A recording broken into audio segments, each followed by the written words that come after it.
inyo nga pong matatandaan mga idol, matapos nga po ang impressive na performance ni Bruno Caboclo sa Brazil sa Olympics, binigyan nga siya ng pagkakataong makasali sa Golden State Warriors nang imbitahan siya dito na mag-workout sa kanilang pasilidad.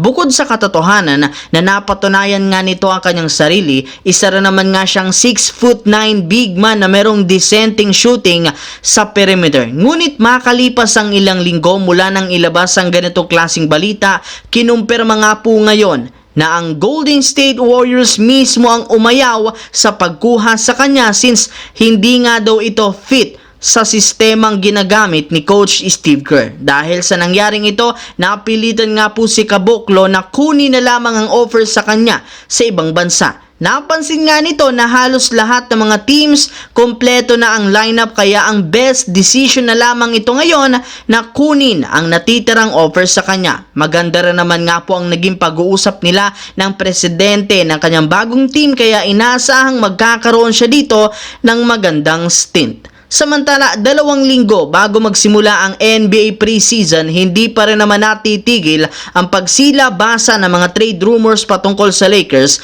kahit man kumuha na sila ng bagong sentro. At this time ay ang trade na naman muli ni D'Angelo Russell ang binibigyang pansin. Sa katunayan, matapos nga pong mag-post mismo si D'Angelo ng sad emoji sa kanyang social media account, marami nga pong mga fans ang nagsabi na mukhang nagpapahiwatig nga ito na matutuloy talaga ang pag-trade sa kanya ng Lakers. At kung sakali mang gawin nila ito, inaasahan na gagamitin siya bilang asset kasama ang ilang mga players at draft pick upang makuha si Jonas Valanciunas na sumula sa Washington Wizards. Pero ayon nga po sa ibinulgar na balita, sa kalagitnaan pa rin naman ng regular season, posibleng mangyari ang ganitong klaseng trade at magdedepende pa yan sa performance ni D'Angelo at sa magiging resulta ng kanilang mga unang laro. Sa kabilang banda, mismong ESPN na ang nagsabi, inaasahan nga po ng kanilang mga analyst na OKC Thunder ang mananatiling number 1 seed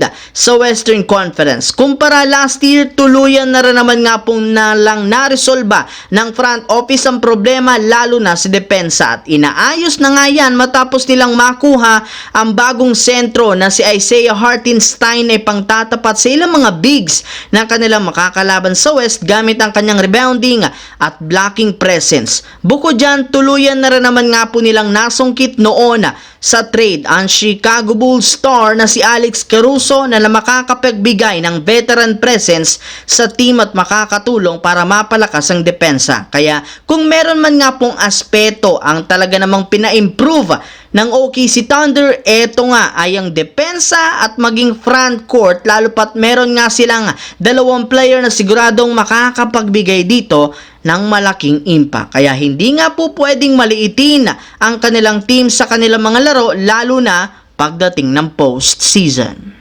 So yun lamang mga idol ang ating bagong video na ating pinag-usapan ngayon dito. Once again, this is your J-Zone TV. Huwag kalimutang mag-like, mag-subscribe, pindutin ang notification bell sa akin channel para lagi kayo maging updated sa mga videos na pinapalabas ko. Isang malaking shoutout sa lahat mga idol. Maraming salamat po.